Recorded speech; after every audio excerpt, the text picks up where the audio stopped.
Hoje a gente vai mergulhar numa história que, olha, é difícil até de acreditar. Vem de um romance do José Eduardo Agualusa e fala de uma sobrevivência que desafia tudo o que a gente pode imaginar. Pensa só um instante. Se uma pessoa ficasse completamente isolada do mundo, sem nenhum contato, sem ajuda, por conta própria mesmo, quanto tempo ela aguentaria? Um mês? Talvez um ano? Pois é, a história de hoje leva essa pergunta para um nível que é simplesmente inacreditável. A resposta é quase 30 anos, quase 3 décadas. É um tempo que mal dá pra gente processar, né? E é exatamente aí que mora o coração dessa história. E essa frase, nossa, ela diz tudo, né? Ela revela um medo tão, mas tão profundo que a única saída que a nossa protagonista enxergou foi literalmente construir a própria prisão. Então, bora lá. Vamos conhecer quem é essa mulher no centro desse confinamento e o lugar que virou o universo inteiro dela. Essa é a Ludovica, ou Ludo, e a decisão dela é radical. Pensa bem, enquanto um país inteiro está nascendo lá fora, no meio do caos e da violência, ela simplesmente decide apagar o mundo. Ela levanta uma parede de tijolos, se fecha e pronto. O mundo fica do lado de fora. E a passagem do tempo aqui é impressionante. Não é que ela ficou parada esperando, não. Foi uma luta constante. Em 75, a parede sobe. Chegam os anos 80 e os livros dela viram lenha para se aquecer. Nos anos 90, as próprias paredes do apartamento se tornam o diário dela. É literalmente a cronologia de uma sobrevivência. Aí fica a pergunta: como ela sobreviveu? Bom, com uma capacidade de adaptação que é de outro mundo. A Ludo criou um ecossistema próprio ali dentro. Ela passou a cultivar comida, a criar pombos, ficava ouvindo rádio para pescar notícias do lado de fora e, o mais importante de tudo, ela escrevia. Escrever era a forma de narrar a própria vida, de provar para si mesma que ela ainda existia. Ok, agora vamos dar uma espiada para fora desse apartamento. Porque, para a gente entender de verdade por que a Ludo construiu aquela parede, a gente precisa ver o mundo que ela estava tentando desesperadamente deixar para trás. E olha só que contraste absurdo. Lá dentro, silêncio e rotina. Do lado de fora, tiroteio e o caos de uma revolução. O mundo da Ludo encolheu para caber em 4 paredes.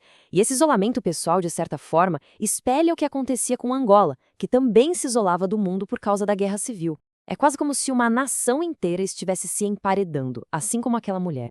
E aqui está o ponto-chave. O medo da Ludo não era uma loucura, não era irracional. A independência de Angola em 75 não trouxe paz. Pelo contrário, o país mergulhou numa guerra civil brutal que se arrastou por décadas.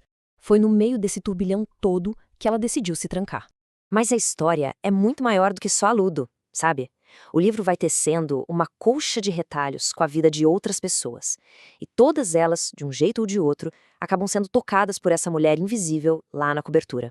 Então, a narrativa vai muito além dos diários dela. A gente passa a ver o mundo lá fora pelos olhos de outros personagens e os caminhos deles, de um jeito bem misterioso, vão se aproximando daquela fortaleza dela.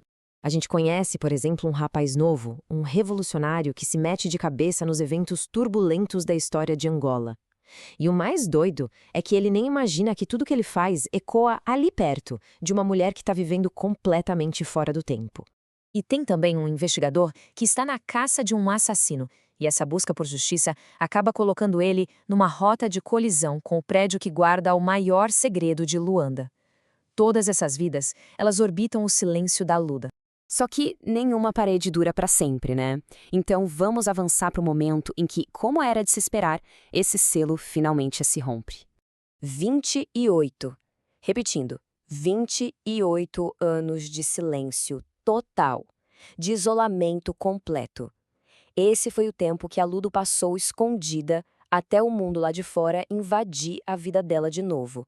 Imagina o choque disso. O país que ela deixou para trás lá em 1975 simplesmente não existe mais. A cidade de Luanda que ela reencontra é outra coisa. E ela, bom, ela é quase um fantasma de uma era que já passou, forçada a encarar essa nova realidade. Então, no fim das contas, o que tudo isso quer dizer? Porque essa história vai muito, mas muito além da sobrevivência do corpo. É uma reflexão profunda sobre memória, sobre história e sobre esquecimento. E aqui estão as grandes ideias, né? A história pessoal da Ludo é um espelho da luta de Angola. Do mesmo jeito que ela se emparedou, o país também se isolou por causa da guerra.